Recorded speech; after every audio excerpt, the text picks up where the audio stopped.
Be careful of hair dryers. Direct heat can cause damage, unhealthy or brittle hair.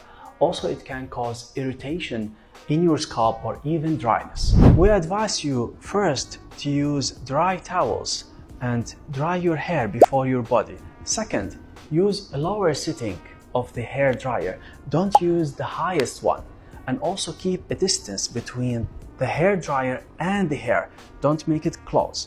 Finally, don't use the hair dryer every day. From time to time, give your hair a break.